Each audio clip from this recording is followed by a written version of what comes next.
Ya estoy grabando. Ajá.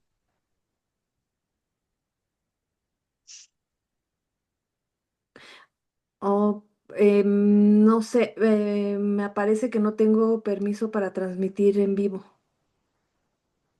Ah, No sé por qué. No Si tengo hace rato permiso. llegaste hasta ahí, Olivia, vuélvelo a hacer. Si es que si te quedas un rato ahí, como que se le va la onda. Vuelve a Ah, hacer ok, todo lo. ok, ok, ok.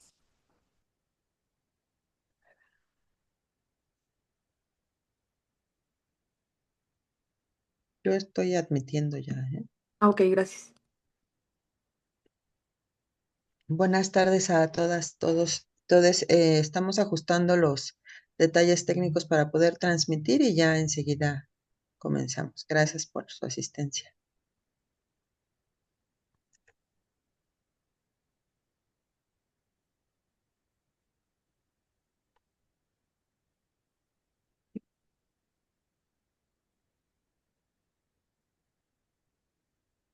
Listo, transmitiendo.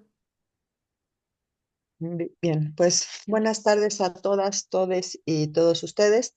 Les damos la más cordial bienvenida a nuestra cuarta sesión de esta sexta emisión de los conversatorios Letras Clásicas que este año llevan por título La mujer y los cuidados entre sometimiento y sustento. Bueno, me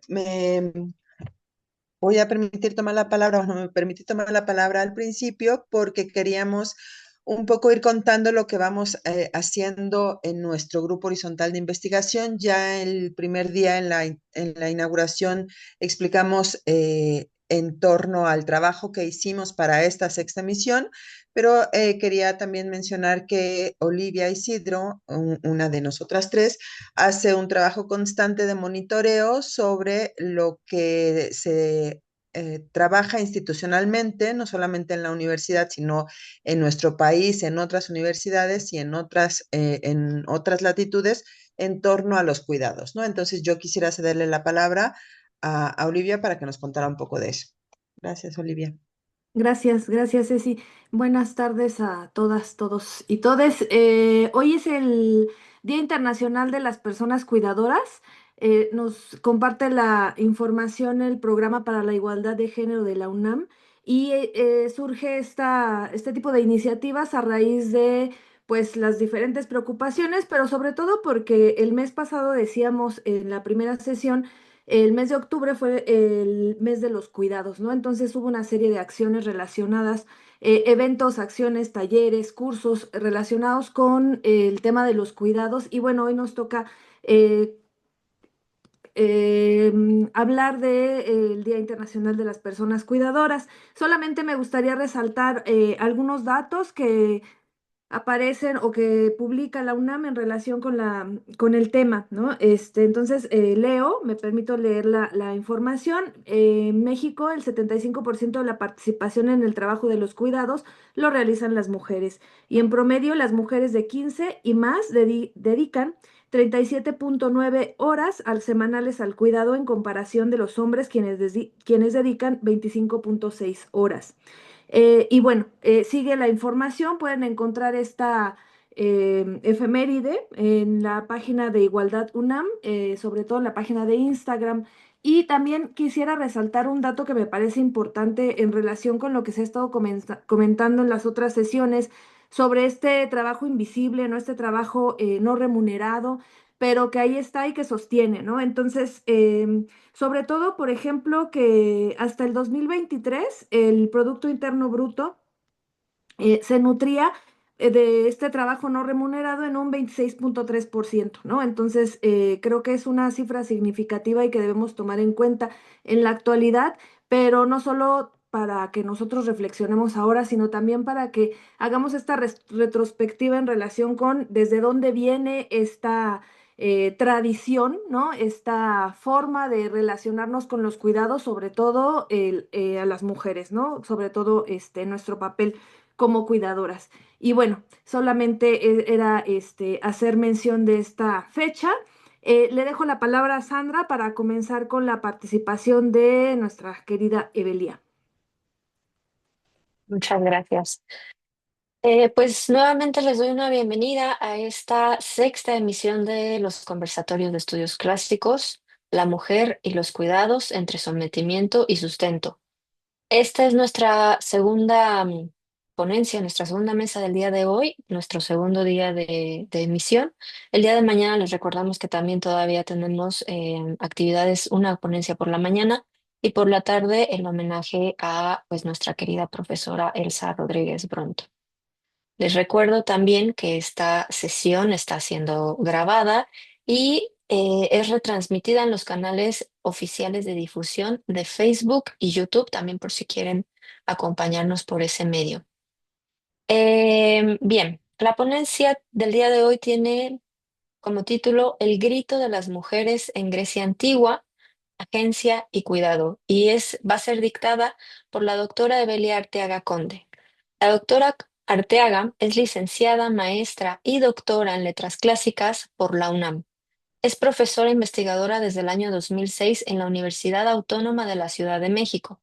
Entre sus publicaciones están los siguientes artículos y capítulos de libros: Las emociones en los epigramas funerarios del siglo IV antes de Cristo, un elemento racional; Alegrarse en Grecia clásica, el verbo jairo en la obra de Eurípides; y La parresía de Yocasta en Fenicias de Eurípides. Fracaso obligado. Además, el libro Ser mujer en el ámbito funerario de Grecia antigua. Participado también en congresos nacionales e internacionales con ponencias sobre la cultura griega arcaica y clásica, poniendo atención a las circunstancias de las mujeres. Es parte del Sistema Nacional de Investigadoras e Investigadores. Y pues bueno, yo le cedo la palabra para que nos cuente más acerca de este tema que va a dictar el día de hoy y posteriormente damos paso a un espacio de preguntas y respuestas. Muchas gracias, Sandra. Muchas gracias por acompañarnos. Estamos muy contentas de estos conversatorios y yo estoy mucho más contenta porque pues el tema de este año es el tema que pues se ha investigado en los últimos tiempos. Entonces voy a compartir una presentación que hace rato le decía a Olivia, pues que es PowerPoint porque adulta. Entonces, pues bueno, PowerPoint será. Voy a leer porque si no me pierdo. Si me trabo o cualquier cosa, pues bueno, Sandra ya me dirá. Entonces titula Mi plática El grito de las mujeres en Grecia antigua, agencia y cuidado. Primero, pues tengo que empezar pues con platicándoles acerca del fundamento teórico del cual parto para hacer mi análisis. Entonces esa será la primera parte. Como sabemos, Grecia era una sociedad patriarcal. Eso nadie lo puede dudar. A partir de ello, se ha afirmado de forma generalizante que la mujer se dedicaba casi en exclusiva a las labores de mantenimiento del hogar y del cuidado de la familia, mientras que el hombre era el encargado de la vida social de la ciudad en diversos ámbitos, el político, el económico y el jurídico especialmente. Esto es fuera del hogar, tal como lo describe Jenofonte. Techo necesita también la crianza de los niños recién nacidos y también lo necesita la molienda del grano para fabricar el pan, lo mismo que la confección del vestido de la lana. Por ello, ya que tanto las faenas de dentro como las de fuera necesitan atención y cuidado, la divinidad, en mi opinión, creó la naturaleza de la mujer apta desde un principio para las labores y cuidados interiores, y la del varón para los trabajos y cuidados de fuera. Perdón, tengo una alergia que no se me pasa, entonces tengo la garganta un poco rara. Aunque lo haya afirmado un autor fundamental para la comprensión de la sociedad griega, que ayer Cecilia Colombani nos habló de él, es necesario matizar dichas afirmaciones con análisis específicos y desde otras perspectivas para entender y ampliar la agencia que las mujeres tuvieron en esa sociedad. Solo de esta manera se logrará una profundización en el conocimiento de esta cultura. Por ello, partiré del concepto representaciones de género, que Soledad González Montes explica como una forma particular de las representaciones sociales, referidas específicamente a las concepciones culturales sobre lo femenino y lo masculino y las relaciones entre hombres y mujeres. Al tener que utilizar textos escritos por hombres, reconoceremos lo que ellos pensaban de las mujeres y de ahí podremos tener claros conceptos e idealizaciones. En este caso utilizaré las tragedias de Eurípides. Llevar a cabo estos análisis desde diferentes perspectivas, como la de género, permite reflexionar en la herencia que la cultura griega antigua ha legado, entre lo que se encuentra el patriarcado y la discriminación hacia las mujeres, lo cual fue incuestionable y por tanto no necesario de profundizarse durante muchos siglos, tiempo en el que la misma sociedad que estudiaba a Grecia no se cuestionaba tampoco el estatus de las mujeres. Afortunadamente, desde hace algunas décadas se han llevado a cabo estudios con perspectiva de género y feministas que han mostrado maneras diferentes de entender la cultura griega antigua y por ende la nuestra. El estudio de las emociones, en el cual yo me baso, es una de las maneras en que se ha logrado ver desde otra mirada a las sociedades de la antigüedad. El presente trabajo sigue la tradición de estudios como los de Elsa Rodríguez Sidre, quien ha demostrado, cito, el carácter colectivo y público del lamento fúnebre, así como la dimensión competitiva que el ritual funerario solía contener, lo que revela a nuestro entender la multiforme impronta social del Threnos. Parto acerca de las emociones de la teoría cognitiva y constructivista, que plantea que éstas son específicas de un determinado entorno, esto es, que son contextuales. Sara Ahmed explica que las emociones intervienen en la articulación de las acciones humanas sin dudarlo. La teoría feminista y otras relacionadas con esta plantearon el concepto de giro afectivo, que coloca en una posición central y fundamental a las emociones, sentimientos y afectos para analizar y teorizar lo social. Entre la bibliografía que se ha producido basada en el giro afectivo, me interesa particularmente lo que Cecilia Macon especifica sobre este. Este giro afectivo intenta desplegar una perspectiva sobre el papel de los afectos en la vida pública, cuestionando ciertos esquemas establecidos, tales como la distinción tajante entre la esfera pública y la privada, la asociación entre sufrimiento y desempoderamiento-victimización, o la vinculación exclusiva de afectos clásicamente positivos como el orgullo a la acción política. Se trata de un marco que busca dar cuenta de la dimensión afectiva en términos tales que refieran tanto al cuerpo como a la mente, involucrando razón y pasiones. Y bueno, es lo que intento hacer en este trabajo, quitar el estigma o la etiqueta de víctima y de pasividad a la mujer de la antigüedad griega. Si bien Macon no investiga específicamente la situación de las mujeres en la antigüedad, esta perspectiva me ayuda a profundizar en el estudio. A partir de estas ideas se puede entender que lo que se diga de las emociones, tanto de hombres como de mujeres, en las obras que aquí analizaré, es resultado de convenciones sociales compartidas por la audiencia de estas tragedias y son fundamentales para entender a la sociedad que las produjo. Entonces, con el concepto de representación de género en mente, estudió las emociones con el objetivo de mostrar la agencia que tuvieron las mujeres en la sociedad griega de la antigüedad en algunos textos que han llegado hasta nuestros días. Ser agente significa hacer que los hechos sucedan intencionalmente a través de las propias acciones. Cito a Albert Bandura. Las características esenciales de la agencia permiten a las personas participar en su propio desarrollo, adaptación y renovación con el paso del tiempo. Desde finales del siglo pasado, el estudio de la agencia femenina ha sido fundamental en los enfoques feministas. Victoria Wohl explica acerca de la tragedia griega que los estudios comenzaron a centrarse en la agencia femenina y analizar las formas en que la dramatización de la experiencia subjetiva de una mujer puede complicar su posición estructural dentro de las instituciones y relaciones del mundo masculino de la tragedia.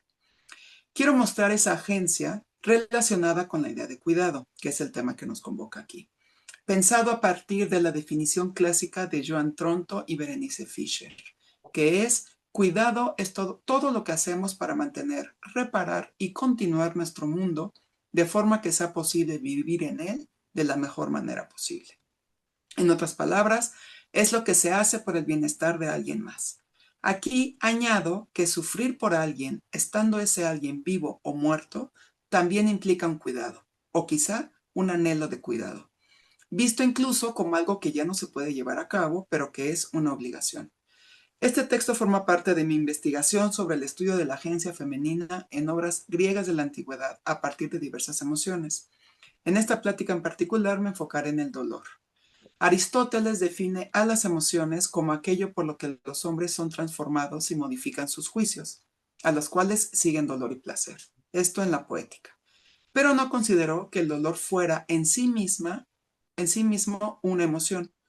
No ahondaré en esta discusión, ya que el investigador David Constant la trató con profundidad y afirmó que el dolor no era una emoción para Aristóteles, debido a que no conduce a transformar o desestabilizar el mundo social, sino que está recluido al ámbito de la sensación individual.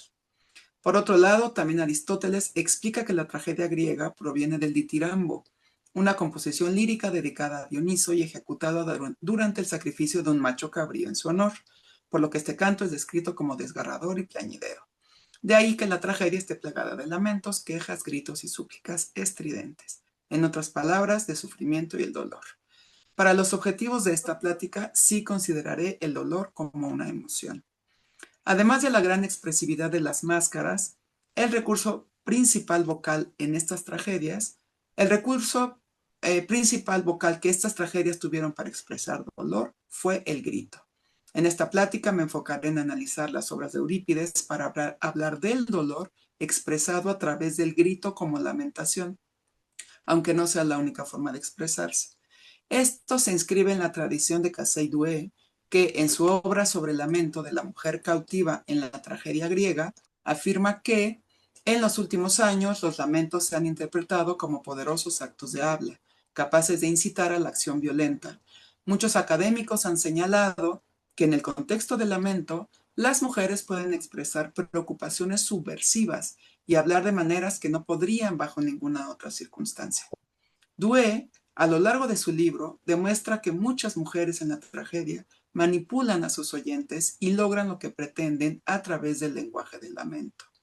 Me baso también en Douglas Kearns, estudioso de las emociones, que afirma que una metodología completa para el estudio de la emoción antigua tendría que considerar no solo las palabras de la emoción, sino también el lenguaje como expresión de la emoción, así como las formas en que los aspectos físicos de la emoción llegan a reflejarse en el lenguaje, ya sea descriptiva o metafóricamente. En su profundo estudio sobre el grito, Ana Lilia Domínguez propone que este es una partícula portadora de información, cuyo sentido puede ser interpretado a través de la escucha, proceso que no se dirime en el orden del discurso, sino en el de los afectos. Específicamente acerca de las tragedias, afirma que tratan del sufrimiento, un estado en que el ser humano, sabiéndose alcanzado por un fatídico devenir, se rinde ante lo inminente y entonces grita. No es al destino a lo que sucumben los héroes trágicos, como se ha referido muchas veces, dice Ana Lilia Domínguez, sino a sus pasiones, en cuyo nombre se cometen los crímenes más ignominiosos, el incesto, el matricidio, el parricidio y el suicidio.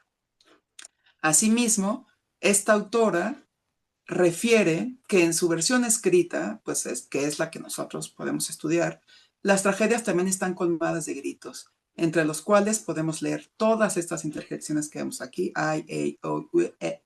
Las palabras onomatopéyicas, ataya, papaya, uy, yof, y los gritos rituales, alalae, alalalay, el eleu, ololigmos y olololij. Fíjense que hace poco tomé un curso sobre tragedia en la actualidad, o más bien sobre las tragedias clásicas y su repercusión en tragedias contemporáneas, y la que imparte el curso, que es una buenaza, nos comentaba que cuando ella empezó a estudiar las tragedias y veía estos gritos reflejados en las traducciones, decía, ¿por qué no le quitan esos gritos? Como que estorban. Y entonces yo le decía, pues claro, porque somos una sociedad muy visual y los griegos eran muy, muy auditivos. Estos gritos tenían cada uno su objetivo específico, su función específica y pues bueno, es lo que yo estoy estudiando. La finalidad de esta plática entonces es postular que el grito como expresión de dolor en las tragedias de Eurípides forma parte de la agencia de la mujer, la cual no se queda en el ámbito privado, sino que incide en la vida pública a través de los cuidados. De esta manera podré matizar la idea generalizante de que las mujeres griegas, todas ellas, fueron no solo marginadas, sino pasivas, sumisas y abnegadas. Debido al tiempo acotado y debido a que forma parte de mi investigación en curso, me centraré en uno de sus gritos, oimoi u omoi, que morfológicamente es la misma palabra, cuyo significado en el diccionario de Liddell Scott es una exclamación de dolor, miedo, compasión, ira, pena y también de sorpresa. Escogí esta expresión porque está formada pues, por dos partes, una interjección o, y el pronombre moi, el pronombre personal de primera persona moi, por lo que podríamos pensar que refleja algo, una circunstancia individual, un dolor por algo que la persona estuviera sintiendo. Tradicionalmente se ha traducido como ay de mí en la editorial Gredos, que es la que voy a utilizar, y así lo voy a dejar como ay de mí. Se oye raro, lo escuchamos raro, pero refleja muy bien esta esta composición de la palabra. Por otro lado, este grito se llevaba a cabo no únicamente en ámbitos relacionados con la muerte, sino también por otras circunstancias. Entonces es especialmente interesante porque revela características del dolor tanto de los personajes masculinos como de los femeninos en diversos ámbitos. Lo primero que hice fue localizar todas las ocasiones en las que oimoi y oomoi aparecen en las obras de Eurípides, las que han llegado únicamente las completas hasta nosotras, no utilicé las fragmentarias, y son 130 veces. De esas 130 veces, 77 son de hombres y 53 de mujeres. Esto ya nos dice que este grito de lamento no era exclusivo de las mujeres, que somos más sentimentales que los hombres. Para el griego utilicé la edición de Deagle de Oxford y repito, no hice mis propias traducciones, no me dio tiempo. Las que voy a utilizar aquí son de Gredos.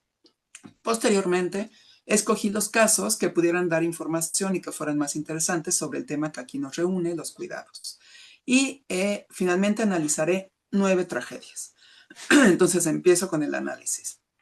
Hay algunas tragedias en las que solo aparece este lamento pronunciado por un hombre, como en Alcestis, cuando ella está muriendo, ante lo cual su esposo Admeto exclama: ay de mí, amarga es la travesía que me has mencionado. Un poco más adelante: ay de mí, amarga es esta palabra que oigo, más dura para mí que muerte alguna. Ay de mí, ¿qué haré solo sin ti? Esta tragedia, algunas investigaciones han postulado que en realidad era un drama satírico, pero bueno, no me voy a meter en eso. Se centra en el lamento de Admeto, quien permite que Alcestis muera en vez de él. Vemos que su lamento, al menos estos, perdón, no puse aquí el griego, pero cada vez que aparezca ay de mí es esta palabra, oimoi. Vemos que su lamento, al menos este lamento, no es por la muerte de Alcestis, ni por cuidarla, lo cual en efecto parecería contradictorio, incluso irrisorio, porque él provoca su muerte y entonces después se lamenta. El sufrimiento de este personaje se convierte en agencia a lo largo de la tragedia, ya que logra que Heracles le regrese del Hades a Alcestis, es decir, logra una recompensa. Al final, la verdad, no hay nada trágico, por eso se ha dicho que es un drama satírico, pero bueno, repito, no me voy a meter en esto. Otra tragedia en la que solo un hombre usa esta expresión, oimoi, es Ifigenia en Aulide, y la utiliza Agamenón al reflexionar sobre el hecho de haber mandado traer a su hija a Aulide para sacrificarla. Dice: ay de mí, perdí el juicio, y ay, caigo en mi perdición. También lo dice cuando se cuestiona qué hacer cuando Ifigenia llegue. Ay de mí, ¿qué voy a decir? Desdichado, ¿por dónde empezar? Y también lo dice cuando fracasa en el intento de que Clitemnestra regrese a Argos. No quiere que se dé cuenta de lo que pasa ahí. Y dice: ay de mí, en vano me esforcé y fracasé en mi porfía por intentar reenviar a mi mujer lejos de mí. Como vemos, ese grito, igual que el de Admeto, se centra en él. No refleja ningún dolor por la futura muerte de Ifigenia o por un cuidado hacia ella, aunque es su padre. Si bien él no decidió por sí mismo sacrificar a Ifigenia, lo acepta, aunque después se arrepiente. Tal vez ese arrepentimiento, ese dolor, fuera la agencia a través de la cual Artemis decida reemplazar a Ifigenia por un ciervo en el altar de sacrificio, como ya sabemos. Hay otras tragedias en donde solamente Uno de estos gritos es pronunciado por una mujer, pero la tragedia completa se centra en el sufrimiento de hombres. La primera es Heracles, o Heracles Furioso, en donde Mégara, su esposa o una de sus esposas, depende en qué momento de su vida y de sus trabajos que le manda hacer Zeus, y en esta, Mégara pronuncia por primera vez el grito ante sus hijos y ante Anfitrión al estar amenazados de muerte por Lico, rey de Tebas. Ella dice, ay de mí, ¿a quién de vosotros abrazaré primero y a quién en último lugar? Se lamenta por sus hijos, por lo que les pueda pasar, es decir, quiere cuidarlos, protegerlos. El segundo lamento es del padrastro de Heracles, Anfitrión, que exclama también por sus nietos, por los niños, ay de mí. Como veremos, varios personajes ancianos o con un parentesco de padre de un adulto o de abuelo sufren por los hijos o nietos, los cuidan, aunque no son los primeros cuidadores, como es el caso de Anfitrión. Pero el lamento constante en esta obra es de Heracles, cuando se da cuenta de que en su delirio ha asesinado a su esposa y a sus hijos. Dice en diferentes versos, ay mísero de mí, ¿qué visión es esta que contemplo? Después, ay de mí, ¿qué me importa la vida cuando soy el asesino de mis queridos hijos? Ay de mí, ¿qué haré? ¿Dónde podré hallar un lugar solitario para mis males? Ay, esposa e hijos míos, ay de mí, cuánto sufrimiento. Únicamente el último lamento menciona a su esposa y a sus hijos, los demás no. Si bien los asesinó, bueno, el segundo, pero tampoco se lamenta por ellos. Si bien los asesinó bajo el influjo enloquecedor de Hera, él los mata. Su sufrimiento se convierte en agencia en la tragedia y además tiene una recompensa.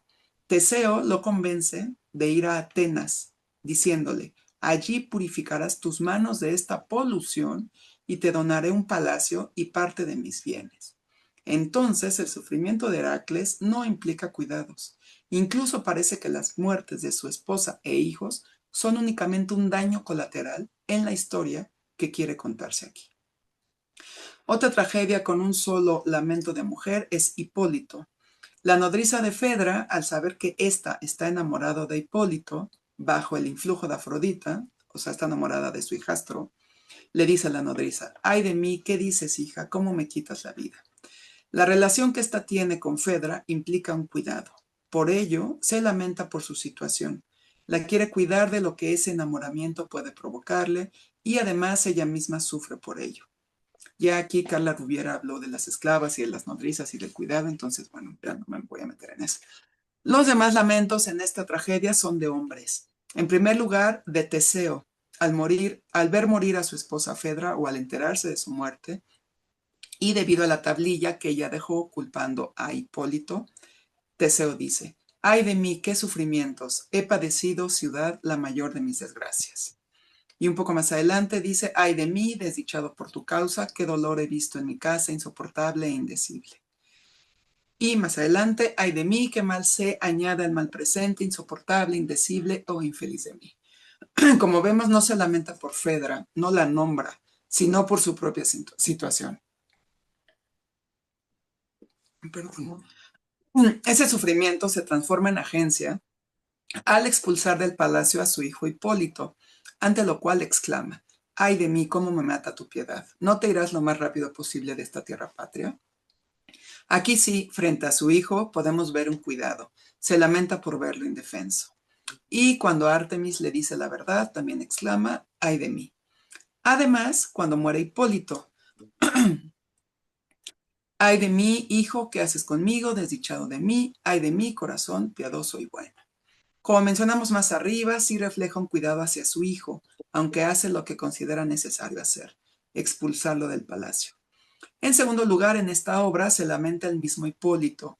En primer lugar, cuando lo destierra su padre, dice, ay de mí, ¿qué vas a hacer? No vas a esperar que el tiempo me acuse, sino que vas a expulsarme de esta tierra. También se lamenta cuando sufre el accidente a causa del cual fallecerá. Estoy muerto, desdichado, ay de mí. Y finalmente, cuando Artemis le dice que Afrodita tramó toda esta situación. Ay de mí, bien comprendo que Diosa me ha destruido. Es interesante que Teseo, un hombre mayor, se lamenta por su suerte y por la de su hijo. En cambio, Hipólito, solo por él mismo, por su situación. Parecería que la agencia de la tragedia está en la muerte de Fedra, aunque ella no exprese este grito, y en el sufrimiento de Teseo. No obstante, la tragedia se llama Hipólito. Únicamente hay una tragedia donde una sola mujer exclama este lamento, Troyanas, que es un gran trenos fúnebre entonado por Hécuba ante tanta pérdida. Ay de mis sienes y costados, cómo deseo revolverme y dar la espalda y el dorso a una pared y luego a otra para entregarme al perpetuo lamento de mis tristes lágrimas. Y un poco más adelante, ay de mí en qué asientos me siento cercanos a la tienda de Agamenón. Llora por su hija Casandra, cuando Taltibio le cuenta que había sido elegida como botín de guerra por Agamenón. Sin duda como esclava para su esposa Laconia, ay de mí. También llora por Políxena, que va a ser sacrificada a petición de la sombra de Aquiles. Ay de mí, haberla parido para esclava de una tumba. ¿Qué ley es esta, amigo? ¿Qué divino decreto de los griegos? También le dice a Casandra, cuando ve que se la lleva Agamenón, ay de mí, hija mía, nunca pensé que llegaras a celebrar tus bodas a punta de lanza y obligada por las armas argivas. Asimismo se lamenta por su nuera Andrómaca, ay de mí, se lamenta por la muerte del hijo de Andrómaca, Astianacte, ay de mí, ¿qué no tenemos? ¿Qué nos falta para en total ruina perecer con muerte total? Y finalmente ante el cadáver de Héctor. Ay de mí, en vano fueron mis muchos abrazos, mis cuidados, mis sueños de entonces. Como leemos, aunque el lamento implica un sufrimiento personal, todos están referidos al de alguien más, a causa de su muerte o de su esclavitud o de su pérdida, como en la ciudad. Incluso ante el cadáver de Héctor habla de cuidados, trofai. La agencia de Hécuba al lamentarse hace caminar la tragedia. Además, ella no recibe recompensa alguno, solo dolor y sufrimiento. De hecho, se cree que el objetivo de Eurípides con esta tragedia era mostrar en escena el sufrimiento que una guerra conllevaba, en medio de las guerras del Peloponeso, y decide hacerlo en boca de las mujeres perdedoras de la guerra de Troya, las que representan el hogar, las cuidadoras. Aquí Hécuba no pronuncia el lamento, como lo hicieron Mégara y la nodriza de Fedra, porque quiera cuidar a sus seres queridos aún vivos, sino porque ahora debe cuidar los muertos. Los cuidados, entonces, para las mujeres, no acaban con la muerte. Y hay tragedias donde sufren hombres y mujeres. Por ejemplo, en Andrómaca, siendo ella esclava del hijo de Aquiles, Neoptólemo ha tenido un hijo de este. Aquí sufren, en primer lugar, dos mujeres. La protagonista, cuando se entera de que Menelao y su hija Hermíone, ahora esposa de Neoptólemo, tratan de matar al hijo de Andrómaca. Dice, ay de mí, ¿tiene Menelao o Hermíone información sobre mi hijo al que oculté? Ay de mí, desdichada, ¿qué necesidad tenía yo de seguir viendo la luz como esclava de Hermíone? Ante las amenazas de Menelao, él le dice que si no abandona el templo de Tetis, donde está refugiada, matará a su hijo. Ella exclama, ay de mí, amargo sorteo de vida me propones. Ay de mí por estas desgracias, oh desdichada patria mía, qué terribles cosas me pasan. Está claro que la lamentación es, además de por su propia vida, por cuidar a su hijo. Debido a esa amenaza, ella sale del templo donde estaba refugiada y aún así Menelao amenaza con matarla a ella, quien reclama, ay de mí, con engaño me atrapaste, he sido engañado. Además, Menelao, cuando Andrómaca ya está afuera, le dice que si su hija Hermíone lo desea, también van a matar al hijo de Andrómaca. Y ella expresa, ay de mí, ¿por qué entonces no te voy a llorar, hijo? Otra mujer que se lamenta en esta tragedia es la misma Hermíone. Al arrepentirse, que en realidad se arrepiente por temor a que Neoptólemo ya va a regresar, no estaba en el palacio en ese momento, se arrepiente de haber querido matar a Andrómaca y al hijo de esta, incluso quiere quitarse la vida. Y dice, ay de mí en mi destino, ¿dónde está la llama de fuego grata para mí? Por otro lado, en esta tragedia de Andrómaca también sufren dos hombres. En primer lugar, el hijo de Andrómaca, ay de mí que me va a ocurrir, desdichado yo y tu madre. Ay de mí, qué recurso contra mis males podría conseguir. No se dice muy bien la edad, pero bueno, se entiende que si era un pequeño, pues sufra por él mismo. En segundo lugar, también sufre Peleo, que es el bisabuelo del hijo de Andrómaca, quien llega para detener el asesinato de esta y del niño ante Menelao y exclama, ay de mí, qué mala costumbre hay en la Hélade. Cuando un ejército erige trofeos sobre los enemigos, no se considera esta hazaña propia de los que se esfuerzan, sino que quien consigue el renombre es el general. Y posteriormente, cuando se entera de la muerte de su nieto Neoptólemo a manos de Orestes, Peleo vuelve a sufrir, a quejarse. Ay de mí, esto es terrible de veras. Ay de mí, qué clase de mal veo aquí, lo recibo en mi mano en mi palacio. Oh querido, dejaste tu casa desierta. Ay de mí, abandonándome a mí, desdichado de mí, viejo y sin hijos. De la misma manera que en Hipólito, como podemos ver, aquí el hombre anciano sufre por su descendencia, por el cuidado hacia otros, tal como Andrómaca, y el sufrimiento de ambos se convierte en la agencia necesaria para la salvación de ella y de su hijo, así como para la inmortalidad de Peleo que le concede Tetis al final de la obra. El caso de la tragedia Hécuba es particularmente interesante. Aunque la obra está dividida en 4 episodios, se puede muy bien dividir en 2, tomando en cuenta quiénes sufren. En la primera parte sufren 2 mujeres, madre e hija, Hécuba y Políxena, debido a que se enteran que la segunda va a ser sacrificada. Hécuba dice, ay de mi hija, y Políxena, ay de mi madre, cómo pronuncia las más terribles de las desgracias. Posteriormente, Políxena acepta su sacrificio y le pide a Hécuba que también lo haga, diciéndole no luches con los poderosos. Pero evidentemente su madre sufre. Ay de mí, ¿qué he de hacer? ¿A dónde iré a terminar mi vida? Políxena es sacrificada y Hécuba, en medio de su sufrimiento, se da cuenta de la muerte de su hijo Polidoro a manos del rey Poliméstor, a quien ella y su esposo, el rey Príamo, le habían enviado junto con riquezas al inicio de la guerra de Troya. Pero como sabemos, cuando Poliméstor se entera que Troya había perdido, pues mata al hijo y se queda con las riquezas, ¿no? Y cuando se entera de Hécuba, exclama, ay de mí, veo ya muerto a mi hijo, a Polidoro, a quien un tracio, o sea, Poliméstor, lo protegía en su palacio. Me he perdido, desgraciada de mí, ya no existo. Oh, hijo, hijo, ay, ay. Comienzo un compás báquico recién informada de mis desgracias por un espíritu maligno. El dolor que le causa saber que Poliméstor ha matado a su hijo se convertirá en una importante agencia en la tragedia, ya que quiere vengarse. Le pide ayuda a Agamenón y aunque éste se niega argumentando que es su aliado, acepta que lo que hizo Poliméstor fue una falta al principio de hospitalidad, esencial en la cultura griega. Entonces, en la segunda parte de la tragedia, Hécuba lleva a cabo su venganza y el que sufre ahora es Poliméstor, cuando ésta y las demás cautivas matan a sus hijos, a los hijos de Poliméstor, y a él le sacan los ojos. Y Poliméstor pronuncia en varios versos. Ay de mí, ciego me encuentro en la luz de mis ojos, desgraciado. Ay de mí, otra vez, hijos, por vuestra degollación angustiosa. Ay de mí, quedando yo por debajo de una mujer esclava, según parece. Rendiré justicia a gentes de peor calidad. Ay de mí por estos hijos y por mis ojos, infeliz de mí.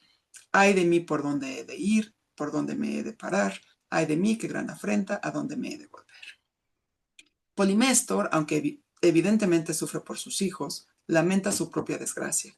La tragedia muestra que se puede justificar fácilmente el sufrimiento de Poliméstor, no así el de Hécuba, cuya única falta es ser una reina troyana, o era ser una reina troyana. Ella, como hemos visto, pierde todo, y en esta tragedia Eurípides decide plasmar una venganza de una mujer hacia un hombre bajo la premisa de un cuidado a un ser querido, su hijo Polidoro, ahora ya muerto. La agencia es clara y el dolor también. Pasemos a la siguiente tragedia. Ifigenia entre los tauros. Ella, a causa de un sueño, piensa que su hermano Orestes está muerto y lleva a cabo un lamento funerario, un trenos, pues que no tiene razón de ser porque no está muerto. Pero bueno, no importa. Dice, estoy perdida, perdida, ya no existe mi hogar paterno, ay de mí, se acabó mi estirpe, y lloro, lloro los dolores de Argos. Ay, destino que me arrebatas el último hermano y lo envías a Hades. Ifigenia no solo sufre por la supuesta muerte de su hermano, sino porque da por hecho que ya no existe su hogar, su estirpe. Ella sigue cuidando a su hermano, ahora muerto, según su sueño, y entonces a esto le contesta el coro formado también por cautivas griegas. Ay de mí, ay de la casa de los Átridas, ha desaparecido la luz de su cetro, ay de mí la luz de mi casa paterna. Como vemos, en ambas ocasiones el lamento hace referencia a su casa paterna, no a ella. Ifigenia, entonces, después de este lamento por su hermano, explica su historia concluyendo que desde el principio le fue adverso el destino. Y entonces menciona lo que sucedió en Áulide. Y en carro de caballos me depositaron sobre las arenas de Áulide como novia. Ay de mí, malhada novia del hijo de la hija de Nereo, Aquiles. Lamenta el engaño con el que ella y su madre fueron llevadas por Agamenón a Áulide, esto es, la supuesta boda con Aquiles. Este dolor únicamente se verá apaciguado con la llegada de Orestes, pero es ella la que debe actuar. Este lamento por la supuesta muerte de su hermano se lleva a cabo de forma paralela a la llegada de este y Pílades al lugar, debido a que pretenden robar la estatua de Artemis y llevarla a la Hélade. Así vemos que el dolor de Ifigenia, expresado entre otras cosas a través de lamentos, predice de cierta manera el hecho de que Orestes esté vivo y la forzosa actuación de ésta para salvarlos a ambos. Empieza el primer episodio cuando un vaquero le cuenta a Ifigenia que unos pastores han capturado a Pílades y a Orestes. Le cuenta que este último, enloquecido, repite: «Ay de mí, van a matarme las erinias, ¿a dónde voy a huir?». Vemos que Orestes únicamente sufre por él, por lo que le pueda pasar por su vida. Ifigenia vuelve a recuperar el tema de Áulide y la muerte de Orestes. Ay de mí, no quiero acordarme de los males de entonces. Posteriormente se da el reconocimiento, la anagnórisis, entre ambos hermanos y la mejané, o el plan de huida y robo de la imagen. Orestes, cuando Ifigenia le cuenta lo que le pasó en Áulide, exclama: «Ay de mí, me parece que te estoy viendo allí, aunque no estuve presente». Solo en esta ocasión, Orestes se lamenta por su hermana. Ahí es que alguien por ahí tiene prendido el micro. ¿Quién le contesta? Hermano, no había cantos de himeneo cuando a la tienda y al lecho de Aquiles a traición me llevaron, mas sí había llanto y lamentos junto al altar. Ay de mí, horror, horror de aquellas lustraciones. Ifigenia, cuando se entera de quién iba a matar, porque cualquier extranjero que llegara a las costas tenía que ser muerto, pues tenían que matarlo, cuando se entera que ya lo iba a matar y era Orestes, exclama: «Ay, desventurada, qué tremenda osadía, un acto terrible, terrible iba a cometer. Hermano, ay de mí, a punto estuviste de morir, con muerte impía, cegado por mis manos». Finalmente, Orestes exclama ante Ifigenia, cuando cree que no tiene salvación: «Ay de mí, estamos perdidos. ¿Cómo entonces podremos salvarnos?». Posteriormente, Ifigenia lleva a cabo su plan: hacer creer al rey que los prisioneros son impuros por un asesinato que cometieron en la Hélade y que debe purificarlos, junto con la estatua, con agua de mar, para así poder escapar en el mismo barco en que ellos llegaron. Su plan no funciona del todo, pero aparece Atenea y manda a Toante que abandone la persecución y también que deje marchar a las otras cautivas griegas fuera del país. A Orestes le manda que cuando llegue a su tierra erija un templo para la estatua de Artemis. Además, Atenea instaura la norma de que en lo sucesivo quien sea sometido a juicio lo ganará si hay igualdad de votos. Es decir, Atenea tiene una intención pacifista que Eurípides, ante la guerra del Peloponeso, refleja en varias tragedias, como hemos visto. Entonces, el sufrimiento de Ifigenia por una causa que ni siquiera era real se convierte en agencia al llevar a cabo su plan para proteger a su hermano y a Pílades para cuidarlos. No obstante, es necesaria la intervención de una diosa para la total justificación de su salvación. Así, aunque ella es la que actúa como forma de compensación por su sufrimiento, no lo logra sola. Pasemos ahora a la última tragedia que analizaré: Orestes, donde veremos alternados los lamentos de este y de Electra. Ante el palacio de Agamenón, después del prólogo en el primer episodio, hay un diálogo entre Orestes, que despierta de su sueño letárgico provocado por las erinias, y Electra, su hermana, que lo está cuidando y le dice: «Ay de mí, hermano, tu mirada se perturba. De pronto te asaltó la locura cuando hace un momento estabas cuerdo». Después llega Menelao y Orestes le cuenta que lo acechan las erinias, que pretenden vengar la sangre de su madre Clitemnestra, aunque la asamblea de Atenas ya lo había indultado. Ay de mí, con qué acosos me veo asaltado, infeliz. Y le reclama a Menelao que, por un lado, no lo quiere ayudar frente a Tindáreo, padre de Clitemnestra y de Helena, quien quiere asesinarlo, pero por otro lado, Menelao sí le pidió ayuda a su padre Agamenón para llevar un ejército completo a buscar a su esposa. Ay de mí, le dice, estoy traicionado y ya no hay esperanzas de dirigirme a cualquier otro lado para escapar de la muerte a manos de los argivos. Así que Orestes se lamenta por su situación. No piensa en nadie más que en él mismo, y es lo que refleja la tragedia, su culpa convertida en locura.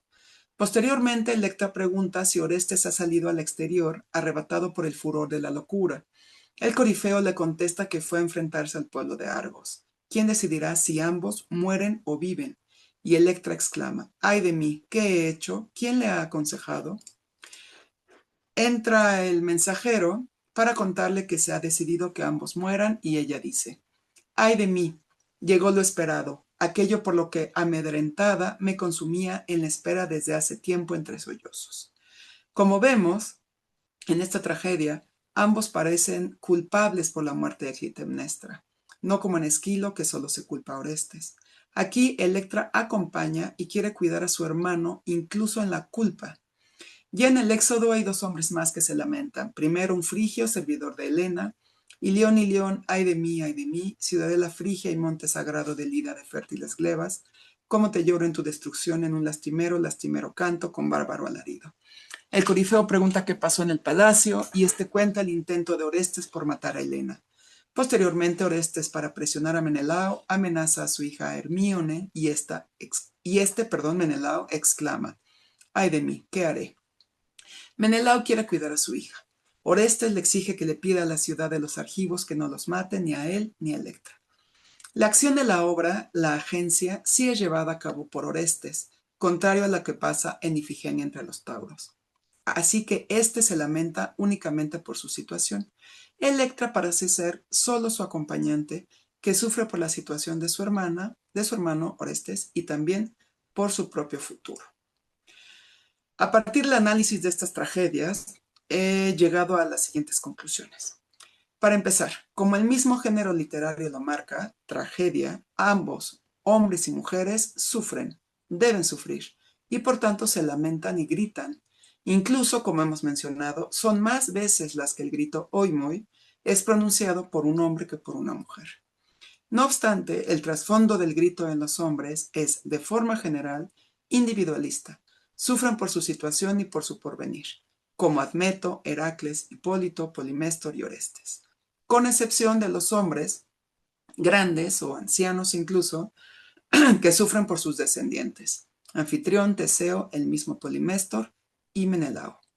En contraste, las mujeres sufren principalmente por el dolor que les causa la situación de otras personas, de sus seres queridos, ya sea porque algo les ocurre o les va a ocurrir, como Mégara, como la nodriza de Fedra, Hécuba o Electra. En otras palabras, les duele al saberse sus cuidadoras. Además, también hay dolor ante la muerte. Las mujeres siguen cuidando a sus seres queridos, incluso ya fallecidos. Lloran por ellos, como hemos visto en Hécuba, en la tragedia homónima y en Troyanas. Por otro lado, las mujeres solo se lamentan con este grito por ellas mismas cuando ven en peligro sus vidas, Mégara, Andrómaca o Electra. Además, ese dolor se convierte en agencia que hace avanzar el desarrollo de la tragedia, tanto en boca de hombres como Admeto en Alcestis, Heracles en Heracles Furiosa, Teseo en Hipólito u Orestes, también en Orestes, y también en boca de mujeres, como en Hécuba, en Troyanas, en Ifigenia entre los tauros y en Andrómaca. Además, esa agencia no se circunscribe al ámbito privado, sino que atañe a todos los personajes de la trama de la tragedia, familiares o no. En otras palabras, el cuidado llevado a cabo por mujeres, que en estos casos conlleva dolor, es una actividad esencial para la agencia y para el desarrollo de estas tragedias. Es el mismo caso para los personajes mayores, que cuidan a su descendencia, Teseo, Anfitrión, Polimestor y Menelao. Parece que solo hacia sus hijos, hija en el caso de Menelao, o nietos, sienten la obligación de un cuidado. Cabe señalar que parece que la historia de las tragedias, al mismo tiempo que representa a las mujeres como las cuidadoras, hace que sea difícil llevar a cabo esa tarea. Ellas quieren cuidar, pero las circunstancias llevadas a cabo por hombres lo impiden.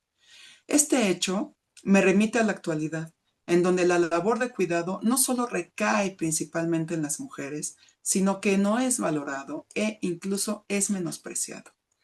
Al analizar los cuidados en la actualidad, Nancy Fraser detecta una contradicción interna en el capitalismo. Dice que éste necesita para mantenerse de esferas de actividad y recursos ajenas a sí mismo, además del trabajo reproductivo, también los recursos naturales y las estructuras políticas convenientes. Pero su propia lógica interna de expansión y acumulación indefinida provoca que se invadan y destruyan esas mismas esferas. Yo me pregunto si en Grecia antigua de época clásica, los cuidados llevados a cabo por mujeres también fueron relegados o menospreciados a propósito para mantener la idealización de que la mujer debía quedarse dentro del hogar sin reconocerle su contribución a la polis, siguiendo lo que Eva Cantarella asegura. A partir del siglo VII, la ciudad griega se definió a sí misma como comunidad política por medio de la exclusión de dos categorías de personas representadas por los esclavos y las mujeres. Finalmente, quiero aclarar que sería poco confiable pensar que Eurípides pensaba o consideraba a las mujeres y al cuidado en general de cierta manera, y tampoco era el objetivo de esta plática. Tampoco podemos hablar de que lo dicho aquí fuera reflejo de la realidad así tal cual cotidiana de Grecia clásica. Por ello utilicé el concepto de representaciones de género. Aquí analicé lo que este autor decidió plasmar en sus obras y lo que la audiencia presenció, con lo cual cabe señalar, seguramente empatizaba, si recordamos el concepto de catarsis explicado por Aristóteles y el papel educador de la tragedia. En otras palabras, como dice el título de estos conversatorios, el cuidado llevado a cabo principalmente por las mujeres seguramente implicaba tanto sustento como sometimiento. Muchas gracias.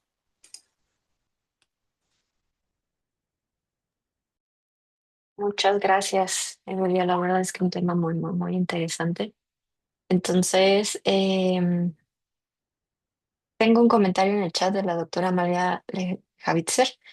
Felicitaciones, querida Belia, excelente ponencia. Siento mucho tener que retirarme, nos vemos mañana. Muchos saludos. Y abro un espacio para que quien quiera hacer alguna pregunta. Ok, la maestra Silvia Aquino, por favor.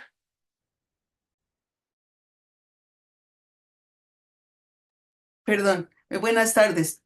Muchas gracias por recibirme. Estaba aplaudiendo sobre el texto, en verdad.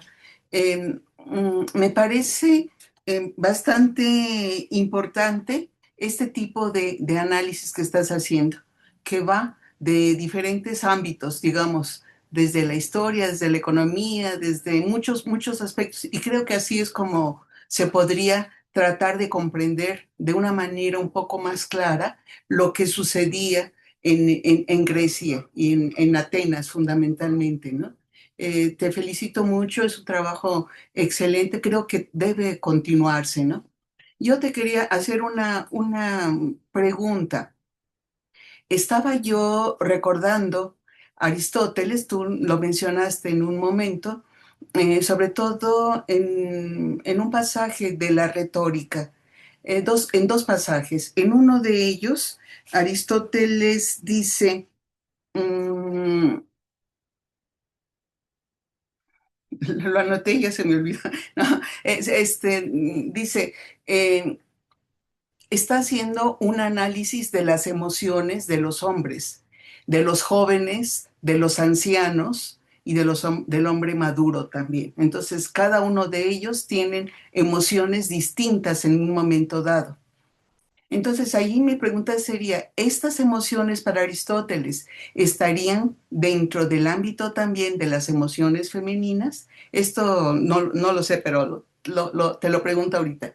Y el asunto serían estos pasajes en donde dice Aristóteles, hay que odiar a los enemigos, no hay que perdonarlos, hay que odiar. Es decir, en contra del cristianismo que nosotros tenemos de que hay que poner una mejilla y después la otra, ¿no? Sí, no importa. Esta concepción es muy, muy propia griega. Y el otro, un punto que a mí siempre me ha parecido muy, muy increíble, es que dice Aristóteles, también en la retórica, Dice, cuando uno quiere darle algo a la otra persona, hay que darle lo que la persona quiere, necesita, no lo que uno quiere. ¿Sí? Bueno, entonces va todo esto en torno, digamos, a la concepción, digamos, ya del siglo IV con Aristóteles, cuando hace todos los estudios de la comedia, de la tragedia, de la historia, etcétera, etcétera. ¿Qué piensas entonces, Aristóteles? O sea, todos los textos que tú has mencionado están escritos por hombres y Aristóteles pues era un hombre, evidentemente. Entonces, ¿también estaban contemplando a las mujeres de la época o estaban en un mundo, en la tragedia, estaban en un mundo muy alejado? En fin, no sé si fue clara mi pregunta, pero por ahí va. Sí, sí. Muchas gracias, Silvia. Muchas gracias por estar acá siempre presente en nuestros conversatorios. Pues precisamente ese es el problema. Para estudiar las emociones y para estudiar muchas cosas que se han puesto de relieve en las últimas décadas dentro de los estudios de género y feministas, el gran problema para nosotras, nosotros, los estudiadores, los investigadores de la antigüedad grecolatina, pues es que los textos están escritos por hombres, 95%, 96%, la verdad no he hecho nunca bien el porcentaje.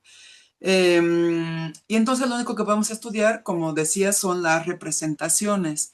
También pensando lo que hace rato decía Sara en la plática de la mañana, pues que tenemos que estudiar los mismos textos que se han estudiado durante siglos, pues es, digamos que nuestra penitencia, son los mismos textos escritos por hombres. Lo que estamos intentando hacer es voltear la mirada, como se llamó en nuestros conversatorios pasados, desviar la mirada e intentar otro tipo de acercamiento metodológico y teórico. Y bueno, específicamente Aristóteles, pues Aristóteles, como bien lo dices, lo que hizo fue teorizar y que nos ayuda mucho para todos estos temas, pues que no podemos ver de otras maneras más que por los textos, pues, y las fuentes figurativas, como son las emociones. Si de por sí ahora un estudio de las emociones en la contemporaneidad es difícil, las emociones en Grecia antigua pues es muy difícil porque hay que medio suponer que lo que dicen los autores tiene cierta verdad, ¿no? Lo que yo les decía al final, no puedo asegurar, yo creo que nadie puede asegurar que lo que se plantea en las tragedias haya sido reflejo de una realidad, pero sí es cierto que en el caso específico de las tragedias, pues necesitaban armar o tejer una empatía, porque si no, no se lograba esa catarsis, no se lograba esa educación que las tragedias pretendían. Y por parte de Aristóteles, que yo seguramente sabes, no seguramente estoy, o sea, seguro sabes, que se ha pensado mucho, o se ha preguntado mucho si Aristóteles e incluso Platón pensaron a la mujer de una manera, digamos, específica, pues, ¿no? Platón le da la oportunidad de pertenecer a la república, ¿no? A las mujeres. Y Aristóteles, hay quien dice que como que retrocedió en eso, que Aristóteles a la mujer le atribuye capacidad de raciocinio, pero no deliberativa. Entonces, bueno, Aristóteles da bandazos en esta percepción de la mujer. Entonces, no te podría decir, fíjate, no te podría decir si en las emociones también está incluyendo a las mujeres. Yo creo que pues no hay mucha manera de decirlo, pero, o sea, y sí es cierto que la gente que estudiamos las emociones tenemos que basarnos muchísimo en Aristóteles, pues que es nuestro teórico, ¿no? Es lo que tenemos como teoría. Y esto que mencionaste, que hay que odiar a los enemigos, pues es parte de teorizar las emociones, ¿no? Que dice que hay enojos que son necesarios, como el enojo que puede causarte a un enemigo. Y en efecto es contrario a lo de pon la otra mejilla. Y bueno, pues Aristóteles, aunque eh, reneguemos de él, pues ahí está y siempre vamos a tener que usarlo. Espero más o menos haber contestado, Silvia. Muchas gracias. Muy amable, gracias, sí.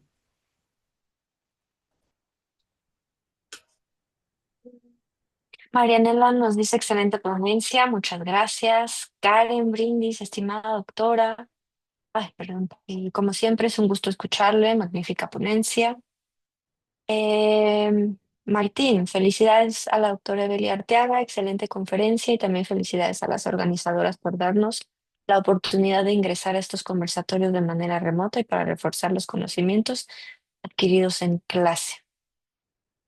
Y Jorge, muchas felicidades, doctora Arteaga. De ser posible, quisiera pedirle referencias bibliográficas. No sé si alguien más tenga alguna pregunta. Sí, seguro, de las referencias bibliográficas, te pido, Jorge, ¿me puedes escribir un mail?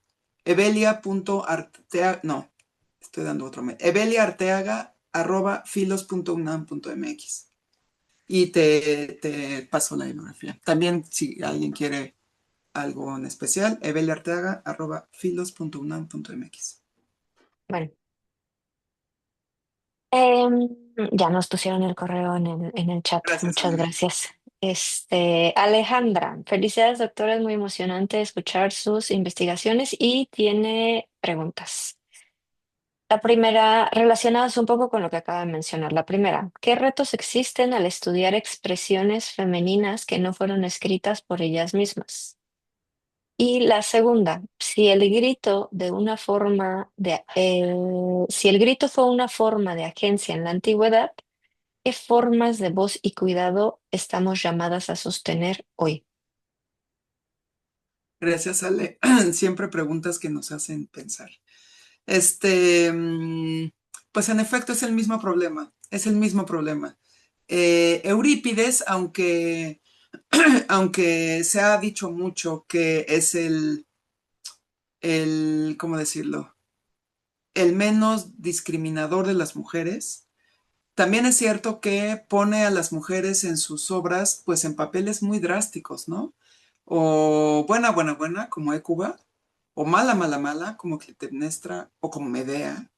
Em, entonces sería como difícil pensar que está reflejando su concepción de las mujeres. No podemos saber, no podemos saber qué estaba pensando Eurípides al escribir esto, pero repito, o sea, por una parte era necesario todos estos gritos y yo no me había dado cuenta, obvio, pues nunca lo había estudiado, no sé si ustedes se habían dado cuenta de tantos gritos y tantas variantes de gritos. Según yo voy a estudiar todas las variantes, a ver si algún día en la vida termino. Pero está interesantísimo que cada grito tenga su matiz y su función específica. Y bueno, esta Ana Lilia Domínguez tiene en Historia Cultural del Grito, pues una historia cultural del grito increíble, que bueno, es parte de mi bibliografía básica para lo del grito. Y pues no, o sea, muchos gritos, muchos retos, Ale, porque en efecto no es que estemos escuchando la tragedia, ya quisiéramos escuchar la tragedia, ¿no? De hecho, fíjense, si no han ido, vayan, está Ifigenia en Áulide, en el teatro, ay, no me acuerdo, oigan, es una puesta en escena increíble, increíble. Si me dan un segundo, no lo voy a lograr aquí. Escríbanme, por favor, si les interesa. Es gratis, es increíble y está puesta junto con una adaptación de Agamenón, que si van a verla me encantaría saber su opinión, pero bueno, no voy a hablar de esa, voy a hablar de la Ifigenia. Es una puesta en escena sin cambios en el texto, solo le cortó porque la tuvo que adaptar a una hora y está increíble, increíble y le recorta muchos gritos, muchos, sí hay, e incluso hay cantos en griego, les digo que está maravillosa, hay trenos en griego, pero le corta muchos gritos, porque no podemos, incluso yo ahora, dime si no, Ale, ahora que estaba leyendo yo pensaba, ya basta de decir tanto hay, no estamos acostumbrados en español a decir el hay, pero los griegos sí estaban acostumbrados a los gritos, a los lamentos, a las quejas, a los reclamos, a todo, pero sí es un gran grito de no escucharlos. O sea, esto del teatro se me vino a la mente porque ya hubiera querido yo escuchar esas tragedias con todos los gritos y ha de haber sido una cosa increíble, porque además, como saben, el teatro no era como hoy, que todos guardamos silencio. En el cine medio la gente habla, pero en el teatro en general no, solo para las infancias. Pero para la gente grande, la gente adulta, no se habla. Y en griega eso ha de haber sido la kermés, así, uy, ha de haber sido una cosa maravillosa, gritos por todos lados, pero pues no lo sabemos, Ale, no es un gran reto. Y la otra, ¿qué formas de voz y cuidado estamos llamadas a sostener hoy? No lo sé, tal vez la misma voz, fíjate. Pienso que no sé si me voy a dar el salto en lo que pasó con Claudia Sheinbaum y este abuso sexual que sufrió en la calle, que ella decía en su conferencia posterior, que decía es que tengo que denunciar, no porque sea la presidenta, sino porque hay que alzar la voz. Y si yo no la alzo como presidenta, ¿qué les espera al resto de mujeres? Yo sé que habrá acá gente que no, que con Claudia no, pero el hecho es que alzar la voz, decir las cosas, ya lo tenemos, ya no podemos callar, ya que tenemos la voz, ¿no? Después de tantos siglos, ya que tenemos la voz, tenemos que mantenerla. Yo creo que ese es el reto, Ale. No te podría decir ahora que un grito en específico, no lo sé, pero la misma voz hecha a grito, yo creo que ya es un gran reto. Muchas gracias, Ale, por las preguntas. Me encantas. Muchas gracias. Olivia, Ah, espérame, Gracias. espérame, Ah, espérame, Olivia. sí, sí, Solo sí. es que estoy viendo aquí que Rodrigo, no, Rodrigo, la volvieron a poner, volvieron a poner la obra. Esta que dices, Ifigenia Naulide, la presentaron solita y ahora está junto con en la adaptación de Agamenón. Si le sigues buscando, a ver si la encuentras. Ya, perdón, Olivia. No, está bien, qué bueno que lo aclaras para que podamos ver si vamos a, Sí.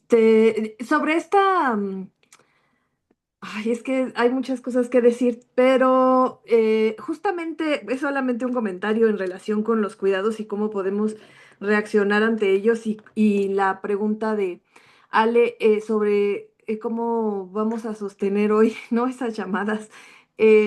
Hace poco vi a una amiga, una muy querida amiga, y me recomendó precisamente en relación con este tema el libro de Daniela Rea Gómez que se llama Fruto, que aborda también los Ah, cuidados y las emociones que se sienten en relación con los cuidados, ¿no? Que pueden ser tan contradictorias al hecho mismo de cuidar. Yo no lo he leído, vi como de qué trata el libro, ya ella me contó más o menos de qué va, pero creo que una de las formas en las que podemos sostener es también evidenciar que un cuidado no siempre va a ir acompañado de un sentimiento favorable, ¿no? O un sentimiento que provoque amor. A lo mejor un cuidado puede desesperar, puede doler, puede hacernos, ¿no? Precisamente como los gritos, o sea, realmente no es necesario que el cuidado sea siempre un afecto positivo, ¿no? Entonces, solo eso, ¿no? Creo que también entre estas formas de cuidar tenemos las mujeres, también podemos darnos esa posibilidad pues sí, expresar las emociones y todas las emociones son válidas, ¿no? En el sentido de que estamos inmersas en pues como dicen por ahí, en una maquinaria siniestra, ¿no? El patriarcado. Entonces, es que sí, hay autores latinoamericanos que están manejando el término de maquinaria siniestra, ¿eh? Entonces, por eso lo traigo a colación. Entonces, es como, pues, darnos cuenta de en dónde estamos y cómo podemos reaccionar ante ello, ¿no? Y también hacer válido que estamos ahí, ¿no? O sea, porque muchas veces no hay forma de decir no cuido, simplemente así se dan las cosas, ¿no? Solo eso, gracias. claro, sí tienes toda la razón y bueno, incluso en mi plática el grito pues es igual a sufrimiento, ¿no? Y el cuidado entonces implica sufrimiento, ¿no? Y además, ya como lo decía Carla Rubiera, pues hablamos del cuidado, por ejemplo, de las esclavas, que no es que lo hicieran muy a gusto, ¿no? Muy porque querían.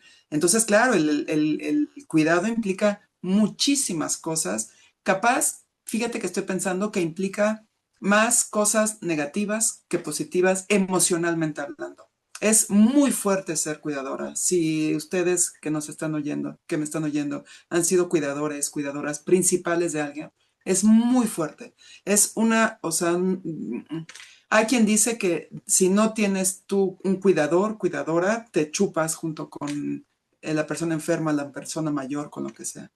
Y fíjate que se me vino a la mente en la presentación de mi libro, donde tú hablaste, Olivia, en la Ibero, se me acercó Laura, una amiga de Celia, y me contó de un libro de una mujer brasileña, Vilma Piedade, me parece, también les puedo pasar la bibliografía, soy muy mala para los nombres, que se llama Doloridad.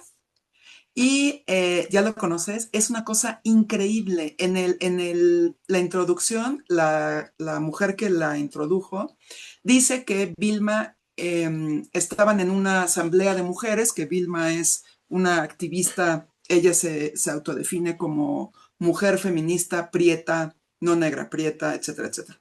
Entonces está hablando por la prietitud, ¿no? Ella define la prietitud brasileña y que se dio cuenta que al final de la asamblea en donde las mujeres pues contaban sus sufrimientos, sus opresiones, al final esta mujer, Vilma Piedade, le dijo a la prologadora, le dijo, ¿sabes qué? Esto no es solamente sororidad, es doloridad.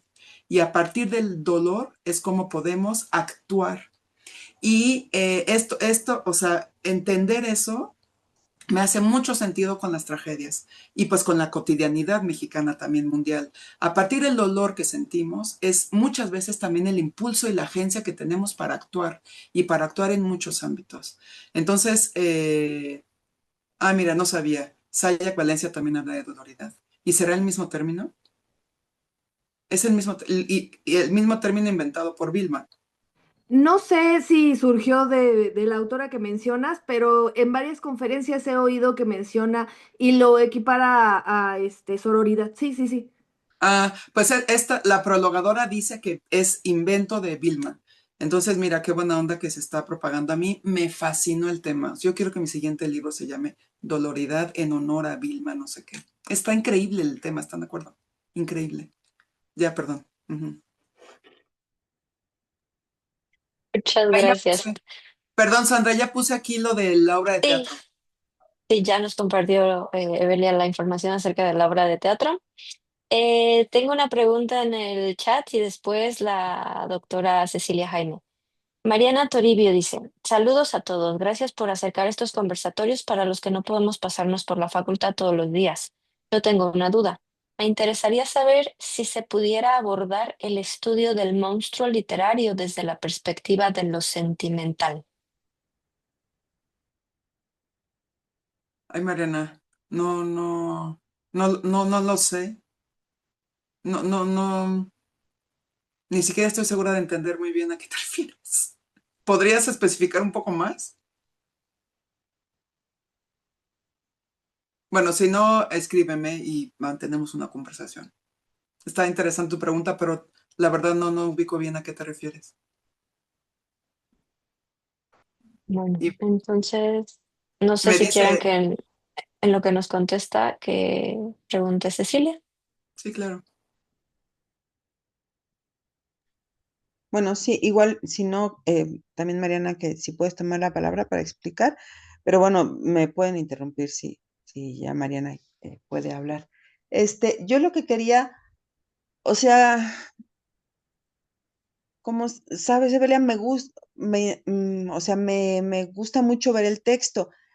Y ahora que tú pusiste el número, bueno, tantas palabras en griego que expresan gritos y las categorías que tendría cada una y que lo vas a estudiar, pues digo, sí es una cosa bastante extensa, pero que dará frutos muy, muy ricos. A mí me surgió la duda de si también está como una ubicación en el proceso, es decir, en qué momento se ejecutan, no sé cómo decir, la acción de gritar Sí, se sí, ejecuta. que en qué momento como Ya sintáctico. antes, o sea, si cuando ya la frustración llegó al límite, si al principio de estar en un momento de apóresis, o sea, eso también sería muy interesante y eso seguramente en el texto, en la posición de las palabras, se puede ver, ¿no? Más allá de el tipo de grito.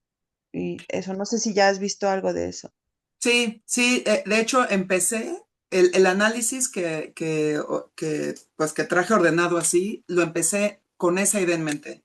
Ver en qué momento, eso, sintáctico, en la estructura de la tragedia, en la trama, etcétera, aparece el grito. Pero no me resultó algo con lo que pudiera hacer conjuntos. O sea, de repente Políxena cuando Hécuba le dice, te van a matar, ay, madre mía, o sea, como puede ser como en el momento, en el instante, cuando Menelao le dice a Andrómaca, vamos a matar a tu hijo, ay, pero también hay otros ay más pensados, ¿no? Como más razonados, más... Entonces, sí, sí lo empecé y sí lo tengo en mente y sí lo voy a hacer y gracias por pensarlo también conmigo. Sí, sí. Gracias. ¿Una otra pregunta o comentario? Bueno, si no, Mariana, escríbeme y lo platicamos. Y dice Erendira que le hubiera gustado que gritara.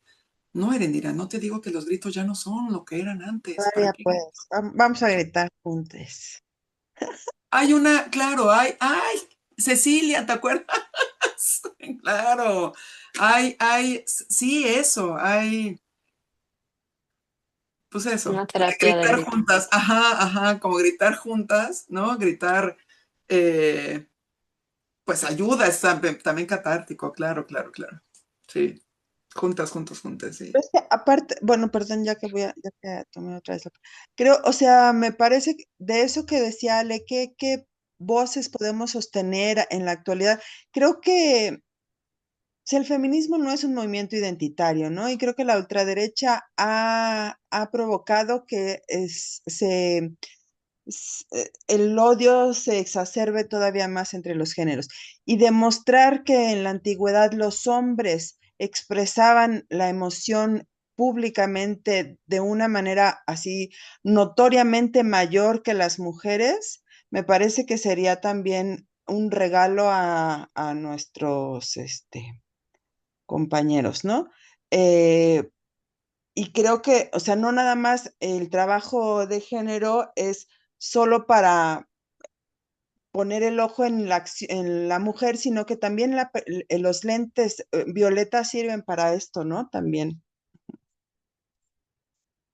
Sí, totalmente de acuerdo. O sea, el, siempre he intentado hacer estudio comparativo, ¿no? No puedes únicamente, al menos en la antigüedad clásica, hablar solo de la mujer.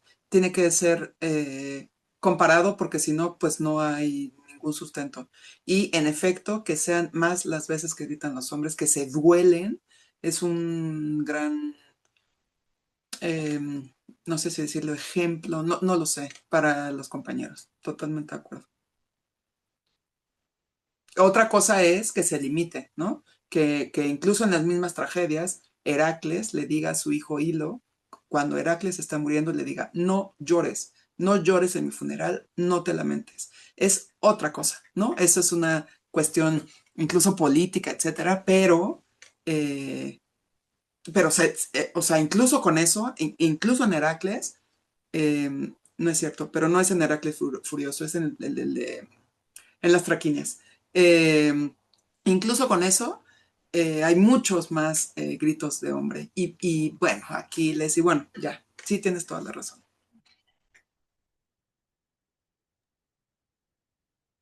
Sí, Mariana dice que sí te escribirá. Alejandra, el grito como terapia grupal. En efecto, yo creo.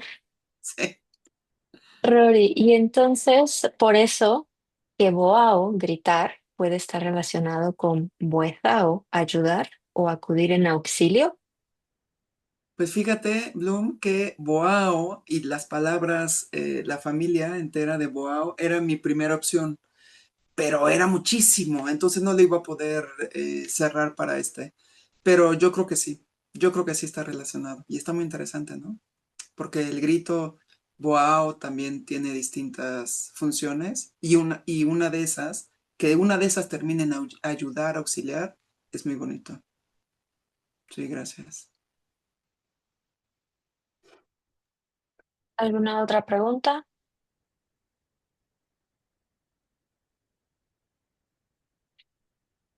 Bueno, pues entonces no sé si Olivia, Cecilia quieran decir algunas palabras antes de cerrar. Pues solamente agradecerle a Evelia que pues haya sido representante del grupo de investigación ahora en estos conversatorios.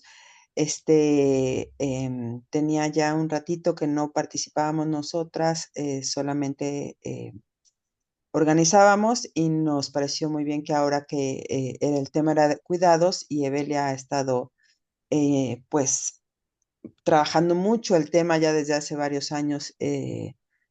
De manera muy constante, muy rigurosa, nos parecía que podíamos también tener una voz para compartir y bueno, agradecerle y no sé, Olivia, si quieres tú decir. Pues solamente que les esperamos mañana a nuestras dos últimas sesiones, en la mañana a las 10 y en la tarde a las 4. Entonces, si pueden entrar a la sesión de Zoom, si pueden seguirnos por redes sociales, también ya en YouTube van a estar algunos videos. Entonces, pues también agradecemos mucho su asistencia, que se interesen por estos temas, que eh, a pesar de a lo mejor ya no estar tan cerca de la facultad, ¿no? Sigan de cerca este tipo de actividades y bueno, eso, muchas gracias. Gracias. Muchas gracias a todos por asistir. También les recordamos que hace unos minutos compartieron el enlace para que registren su asistencia al día de hoy. Entonces, por favor, compartan el enlace y regístrense. Nos vemos mañana. Hasta luego. Muchas gracias, Sandra. Muchas De gracias a nada. todos. Felicidades, Eli. Muchas